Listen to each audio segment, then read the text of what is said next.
धर्म क्या है? गीता के अनुसार कृष्ण ने अलग अलग मौकों पर अलग अलग तरह के कर्म को महत्व दिया है। आखिर उनके अनुसार धर्म क्या है, आइए जानते हैं। कृष्ण ने अलग अलग मौकों पर अलग अलग तरह के कर्म को महत्व दिया है। कभी वो युद्ध से बचने को कहते हैं तो कभी खुद अर्जुन से युद्ध करने को कहते हैं।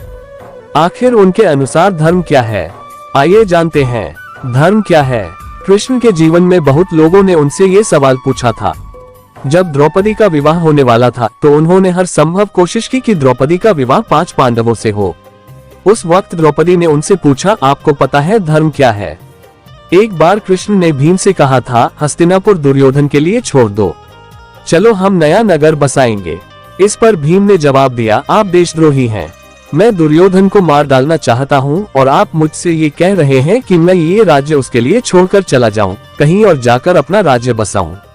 अगर आप में सभी को साथ लेकर चलने की भावना है तो आप अपनी बुद्धि से उस परिस्थिति के मुताबिक काम करेंगे।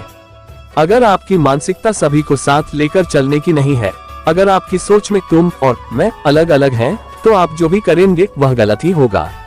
धर्म के बारे में आप क्या जानते हैं? अर्जुन और बहुत से दूसरे लोगों ने भी ऐसे ही सवाल उठाए। लोगों ने कृष्ण से पूछा, क्या आपको वास्तव में पता है कि धर्म क्या है? कृष्ण ने हर किसी को धर्म के बारे में विस्तार से समझाया। मैं उनके एक एक उत्तर की बात तो नहीं करूंगा, लेकिन उन्होंने सामान्य तौर पर यह कहा कि अभी इस पल के कर्म के मामले में धर्म क्या है, यह मैं भी नहीं जानता, क्योंकि कर्म परिस्थितियों पर आधारित होते हैं। हालांकि हम इसके बारे में सही गलत का फैसला करते हैं, लेकिन बाहर से देखने पर हम थोड़े बहुत गलत भी हो सकते हैं। लेकिन जब बात अपने स्वधर्म जीवन में खुद का कर्तव्य की आती है, यानी मैं स्वयं अपने अंदर कैसे रहूं, तो उसके बारे में मैं पूरी तरह स्पष्ट हूं। किसी बुद्धिमान व्यक्ति के दिमाग में भी इस बात को लेकर 100% स्पष्टता नहीं होती कि उसे किस तरह से कर्म करना चाहिए। वह हमेशा अपने निर्णय को तौलता है। अगर आप बाकी जीवों के नजरिए से देखने की कोशिश करेंगे तो पाएंगे कि हम जो भी करते हैं, हमारा अस्तित्व, हमारा खान पान, हमारा जीवन, हमारा सांस लेना, सब कुछ किसी न किसी तरह से उन जीवों के साथ अन्याय ही है। तो इस तरह इस दुनिया में कोई भी कर्म न तो 100% सही है और न 100% गलत।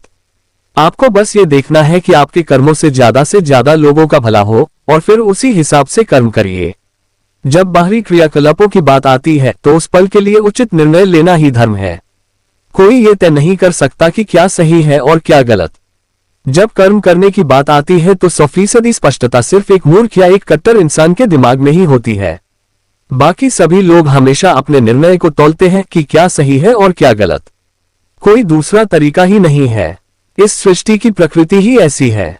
अब आप किसी की हत्या की बात कर रहे हैं, जरा सोचकर देखिए, जब आप खाते हैं तो आप किसी की हत्या कर रहे होते हैं, जब आप सांस लेते हैं तो आप किसी की जान ले रहे होते हैं, जब आप चलते हैं तो भी पैरों तले किसी जीव की जान लेते हैं।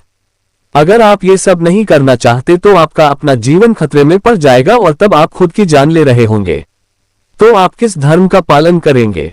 बात बस इतनी है कि आप भीतर से कैसे हैं। किसी बुद्धिमान व्यक्ति के दिमाग में भी इस बात को लेकर 100% स्पष्टता नहीं होती कि उसे किस तरह से कर्म करना चाहिए। वह हमेशा अपने निर्णय को तौलता है।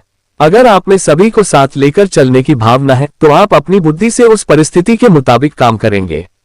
अगर आपकी मानसिकता सभी को साथ लेकर चलने की नहीं है, अगर आपकी सोच में तुम और मैं अलग अलग हैं, तो आप जो भी करेंगे वह गलत ही होगा। आप कोई भी काम सही कर ही नहीं सकते, क्योंकि आपका पूरा का पूरा वजूद ही गलत है, क्योंकि आपने बस तुम और मैं बना रखा है।